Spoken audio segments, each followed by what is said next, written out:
ഈ ഒരു വീഡിയോ എല്ലായിടത്തുള്ള വീഡിയോഗ്രാഫേഴ്സിന് ഞാൻ ഡെഡിക്കേറ്റ് ചെയ്യാം കേട്ടോ. ആരും കളിയാക്കിക്കൊണ്ടോ അങ്ങനെയൊന്നുമല്ല.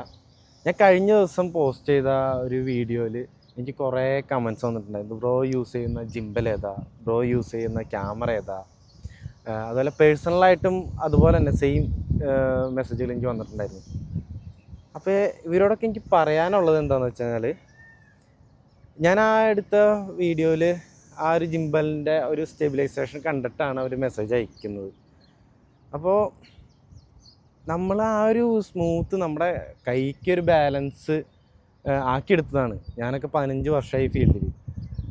ഞാൻ എന്നെ പൊക്കി പറയുന്നതല്ല, നമ്മളൊരു ജിംബൽ യൂസ് ചെയ്യുമ്പോൾ അതിനെ ബാലൻസ് ചെയ്ത് അതിന് കറക്റ്റ് കാലിബ്രേറ്റ് ചെയ്ത് പിന്നെ ബാക്കി പണികളെന്ന് വെച്ചാൽ നമ്മളുടെ ആ ഒരു മൂവിങ്ങും നമ്മുടെ ഹാൻഡിൻ്റെ ബാലൻസും ഒക്കെ അനുസരിച്ചിട്ടാണ് നമ്മൾ ആ ഒരു സ്മൂത്തിൽ ഷൂട്ട് ചെയ്യാൻ പറ്റുന്നത്. അപ്പോൾ പെട്ടെന്ന് വന്നിട്ട് ഇപ്പം എന്താ പറയുക, ഒരു ജിംബൽ ഏതാണെന്ന് വെച്ച് കഴിഞ്ഞാൽ നമുക്ക് ഒരു പുതിയൊരാൾ വന്നിട്ട് ഞാൻ യൂസ് ചെയ്യുന്ന ജിംബൽ അല്ലെങ്കിൽ വേറെ ആൾക്കാർ യൂസ് ചെയ്യുന്ന ജിംബൽ എടുത്ത് ഷൂട്ട് ചെയ്ത് കഴിഞ്ഞാൽ ആ ഒരു ബാലൻസ് കിട്ടുന്നില്ല.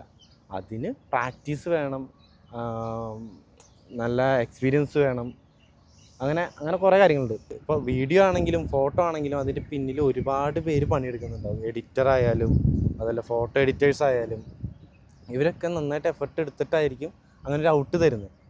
പിന്നെ വീഡിയോഗ്രാഫേഴ്സ് ആയാലും ഫോട്ടോഗ്രാഫേഴ്സ് ആയാലും നമ്മളൊരു ഷൂട്ടിന് പോകുമ്പോൾ ആദ്യം ആ ലൊക്കേഷൻ്റെ നല്ല ലൈറ്റിങ് എവിടെയാണെന്ന് നോക്കും. നല്ല ഫ്രെയിംസ്, നമ്മുടെ മൈൻഡിൽ കാണുന്ന ഫ്രെയിംസ് കണ്ടുപിടിക്കും. നമ്മൾ ഡയറക്റ്റ് ഒരു സ്ഥലത്ത് വിസിറ്റ് ചെയ്യുമ്പോൾ കാണുന്ന പോലെ ആയിരിക്കില്ല ഒരു വീഡിയോഗ്രാഫർ, ഒരു പ്രൊഫഷണൽ വീഡിയോഗ്രാഫർ ഷൂട്ട് ചെയ്ത് അതിനകത്ത് വരുന്ന ഔട്ട്പുട്ട്. അങ്ങനെ അത്രയും നല്ല ഫ്രെയിംസുകൾ അവർക്ക് കണ്ടെത്താൻ പറ്റും. ഇതൊക്കെ എന്ന് പറയുന്നത് ഒരു എക്സ്പീരിയൻസ് ആണ്. നല്ല എക്സ്പീരിയൻസ് ഉണ്ടാക്കിയെടുക്കുമ്പോൾ ആർക്കായാലും നല്ലൊരു വീഡിയോഗ്രാഫർ ആവാം, അതുപോലെ ഫോട്ടോഗ്രാഫർ ആവാം. ക്യാമറമാനെ അപേക്ഷിച്ച് ക്യാമറമാൻ ആദ്യം പഠിക്കേണ്ടത് ക്യാമറയിൽ എന്തൊക്കെ സെറ്റിങ്സ് ഉണ്ടെന്നാണ്. അപ്പോൾ ഞാൻ പറഞ്ഞു വന്നത് ഇതാണ്, എല്ലാവരും കാണുന്ന പോലെ നമ്മുടെയൊക്കെ പേജിൽ അല്ലെങ്കിൽ ഓരോ ഫോട്ടോഗ്രാഫേഴ്സിൻ്റെ വീഡിയോഗ്രാഫേഴ്സിൻ്റെ പേജിൽ കാണുന്ന വീഡിയോസ് ആയാലും ഫോട്ടോസ് ആയാലും അവരത് അത്രയും ബ്യൂട്ടി ആയിട്ട് അതിൽ പോസ്റ്റ് ചെയ്യുന്നുണ്ടെങ്കിൽ അതൊക്കെ ഒരു എക്സ്പീരിയൻസ് ആണ്.